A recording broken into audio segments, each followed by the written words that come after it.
Hey guys, what's going on? My name is Nick, and today I'm going to be teaching you guys how to use the terminal application on Mac OS X systems. But before I begin, I just want to thank you guys so much for 100 subscribers. I really do appreciate it, and I'm going to try my very best to try to keep up my side of the bargain and post more videos more often. That being said, let's get into the tutorial. Now, before we start learning how to use terminal, we need to learn how to find terminal. We can do this in a few ways. The first way we can do it is by going to Finder, then clicking on Applications, then clicking on the Utilities folder, and within the Utilities folder we can find the terminal application. Another way we can find it is by opening Spotlight by doing Command Space or clicking on the magnifying glass in the top right of our screen, and we can type in terminal in here, and that should open up the terminal. Now, what is terminal? And terminal is essentially the command line interface that is included in the Mac OS X operating system. You'll also find that most, if not all, the commands I'm about to show you also work in Linux terminals. This is because both OS X and Linux are based off the same operating system, that operating system being Unix. Now, this isn't a history tutorial, so I'm just going to get into what we're looking at on our screen right now. Now, the first line tells us the last time we logged in to the terminal, and on the second line it tells us the name of our computer, our working directory, and I'm going to preface this beforehand. In terminal, it doesn't call folders, it calls them directories. So whenever you hear me say the word directory, think folder. And then next it has the user, your current user, the one that you're operating this terminal under. Now, the first command we're going to go through is the help command. This help command is pretty helpful, no pun intended, but it just shows a bunch of commands with their flags and arguments and their usage. Now, if you don't have that extensive of a knowledge or grasp of how these really work, this kind of looks like a whole bunch of mumbo jumbo, and I'm going to show you a different way in getting information and how to use certain commands later on in the video, but just know this is here and you can use it. The next command we're going to go over is the clear command, which is spelled like you'd expect it. And basically what it does is it clears your screen, which is super helpful. But it's not completely deleted. You can scroll up and it'll still be there. The next command, which is debatably one of the most important commands, is the cd command, which is change directory. Now, it's going to change our working directory, and our working directory is the directory that we're currently in. Right here is the working directory that we're currently in, and this tilde represents our home directory. Just like the slash, if we do cd slash, would put us into our root directory. Now, what we want to do is we want to go to our desktop. So what we do is we do cd tilde, which is next to your 1, slash desktop. Now it moves us to our desktop as our working directory. That's all we wanted to do. Now, next we have the command ls. ls basically lists all the items within a directory, and since we're on my desktop, all we should be able to find is my Nick stuff folder. And let's see if that is accurate. Hey, look at that! Nick stuff! You can also do a long version by adding on the L flag, and this is kind of cool. I'm going to go into depth a little bit right now, but this first character will either be a D for directory, an L for a link, or it's just going to be a little dash, which means that it's just a regular file. And then right here, these first three are owner privileges, the next three are group privileges, and then the last three are privileges that everyone has. I can go into that in more detail on how to change that and how to deal with that in a later video. But for now, that's all you really need to know. Right here are the number of links that are connected to said folder or item in the list. Then it has the owner of the file, directory, whatever, the group that it's under, the size, and then the date last modified, and then the name of the folder or file. That's pretty helpful. Let's clear that. Now, the next command we're going to go into is the make directory, which is mkdir, and then we're going to name our directory. We're going to name this one YouTube. Spell it right. And then you'll see instantly it'll make a YouTube folder on our desktop. Now let's change our directory so we go into that YouTube folder. Now, if you don't want to finish a command, you can press Tab, and if there aren't any other options, it will complete the line for you. It's extremely helpful, really useful stuff. Now that we're in our YouTube directory, I'm going to make a few more directories. We're going to have, let's say, video ideas. Now, you'll notice I put a / right here. So if you want a space, you need a / and then a space. And then you can continue with the folder name. And then you can also add a space afterwards, and you can make another folder within the same line. I'm going to name the next one backup. Press return. Let's list this directory, and then it made the two folders. Great, absolutely fantastic. So we're going to go into the backup folder for now. Now the next command we're going to go over is the touch command. Basically what the touch command does is it makes a file. Now we're going to make a file called ideas.txt, right? Now we're just going to list what's inside our backup folder, and it has ideas.txt. Fantastic. That's just what we wanted. Now, the next command we're going to learn is the move command, but it's kind of cool because it kind of has a alternate feature. You can move files, yeah, but you can also rename files. So let's say I didn't actually want to call it ideas.txt. Let's change it to ideas.txt will now be video underscore ideas.txt. Press return. Now let's list the directory again, and you can see that the name of the file has changed.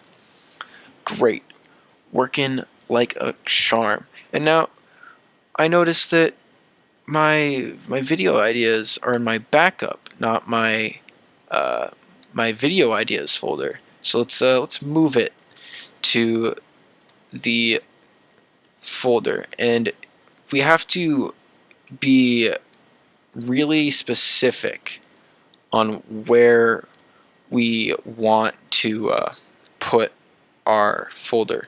So we need to slowly direct our file to the place that we want.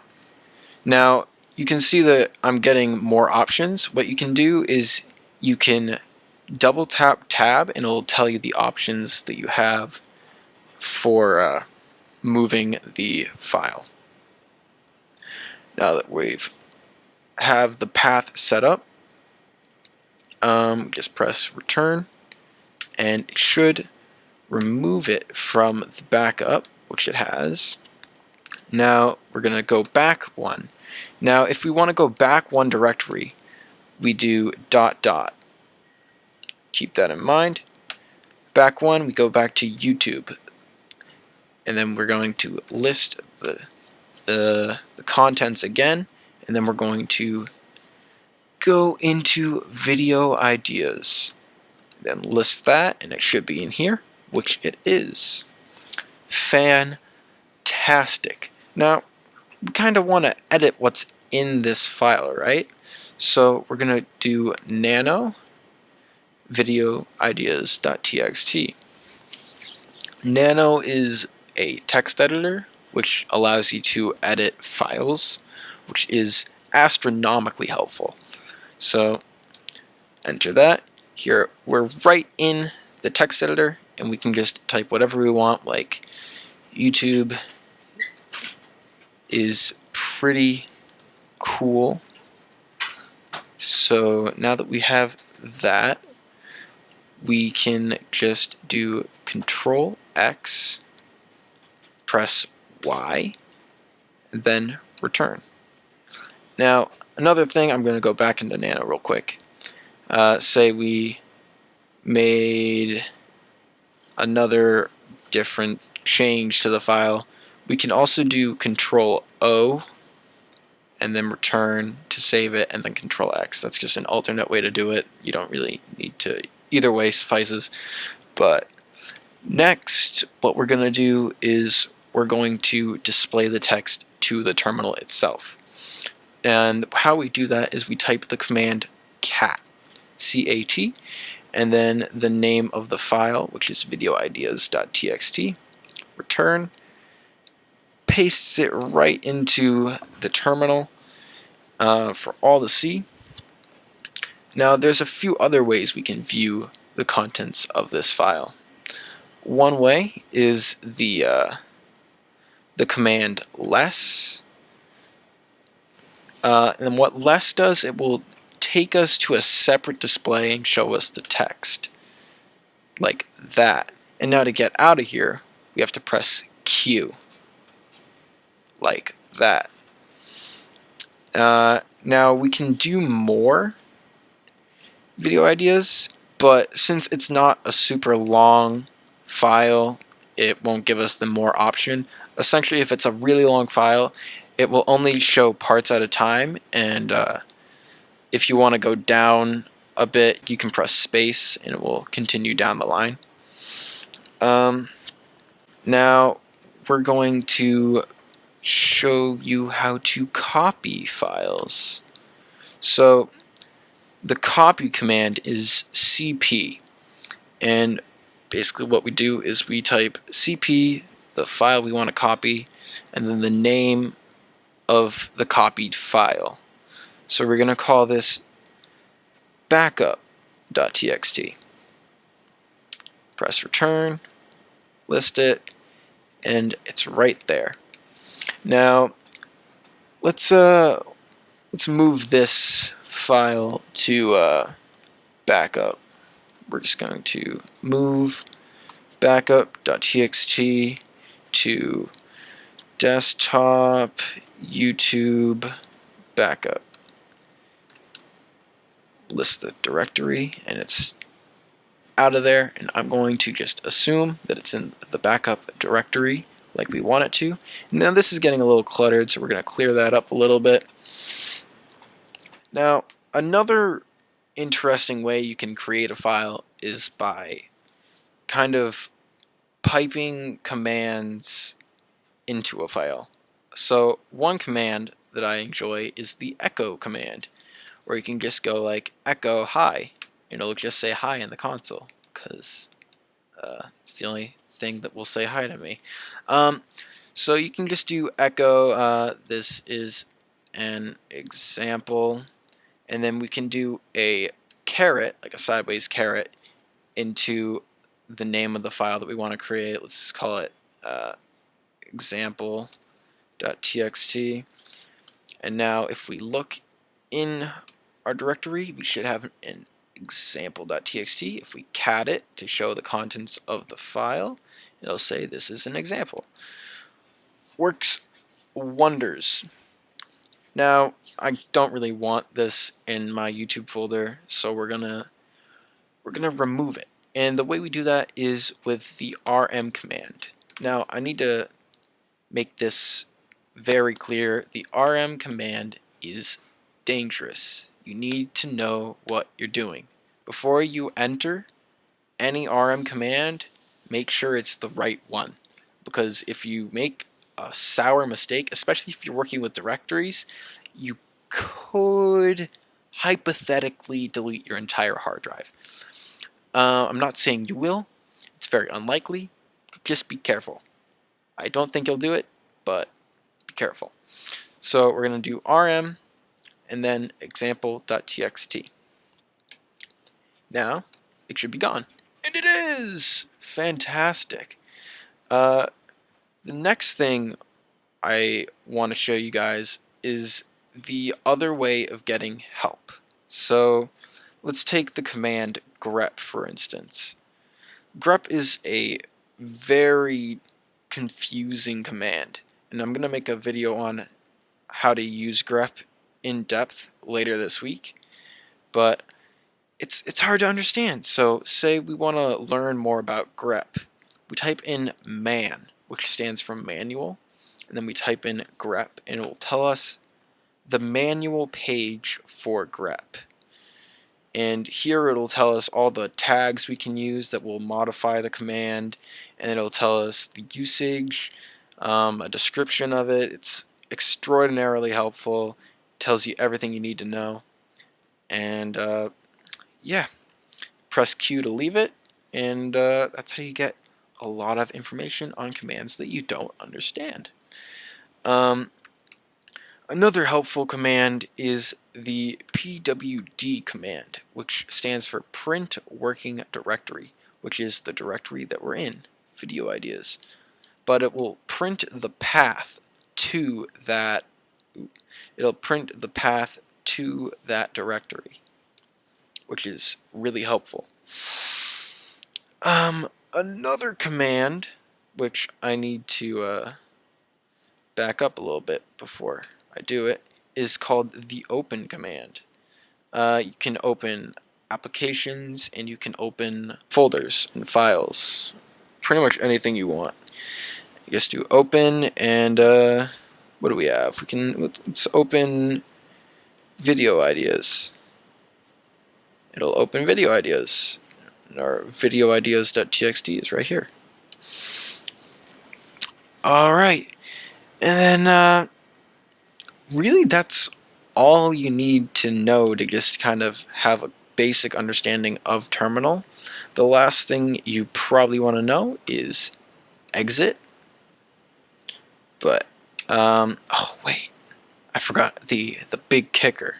Hold up, we're gonna back up a little bit to our desktop, and we're gonna remove the YouTube directory, because I didn't explain how to remove directories. We do rm-r YouTube. Now this is dangerous. The R is dangerous because what it does is it deletes everything within that directory in all the subdirectories. Now if you do this with, say, your root folder, you'll end up deleting essentially your entire hard drive. So don't do that. But if you have like the command down, you know what it is, then you can just go for it. Press return, YouTube is gone, press exit, exit the terminal. Now, that's been my intro tutorial for terminal on Mac OS X. Like I said, I'm going to try to pump out a good number of videos this week because I'm out of school for a break. Anyways, thank you guys so much for watching. Please like, comment, and subscribe. It's been your boy Nick. Peace.